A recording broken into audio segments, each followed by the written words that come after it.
When the morning light spilled across Port Antonio, the Blue Lagoon shimmered in shades of turquoise and sapphire. From above, it looked serene, peaceful, almost ordinary. But locals knew better. For centuries, stories had circulated of strange happenings, whispers of creatures and currents that defied explanation. The lagoon is deep, much deeper than it appears. At over 180 feet, early settlers believed it was bottomless.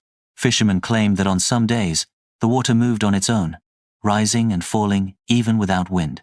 Divers would swear the currents were different in the center, warmer, colder, as if the lagoon itself were breathing. The first hints of mystery were simple. After heavy rains, bubbles would surface from the depths, tiny explosions of water that seemed almost alive. Some called them the lagoon's way of waking up. Others whispered it was something far older, something that had lived in the shadows for centuries.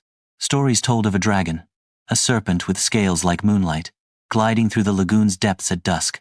Children were warned to stay close to shore, and adults would nod knowingly when passing the deep center, never daring to speak too loudly of what they had seen. Even famous explorers were captivated.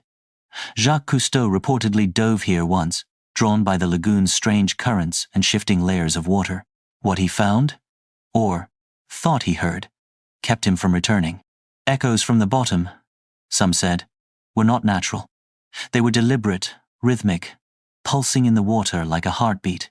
The water itself told a story. Where the freshwater springs met the saltwater inlet, temperatures shifted suddenly, creating illusions of depth and movement.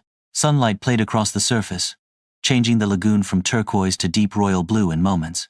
For those who swam in it, the experience could feel otherworldly, warm currents brushing against cold surges from below, as though the lagoon were alive and aware of its visitors.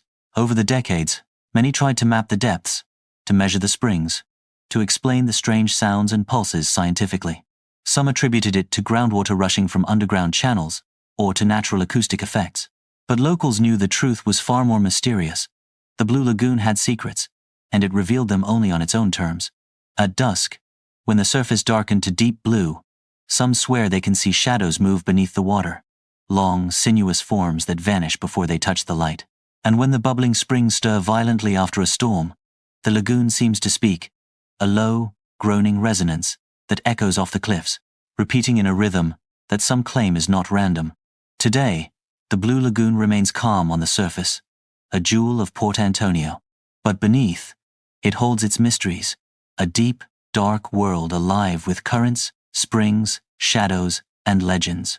Some say the dragon still swims there, others say it's just the water. But the question remains, when you look into its depths, are you seeing water, or something alive watching you back? Then drop us a comment. How much of the Blue Lagoon stories are fact and fiction? Do you believe any of it?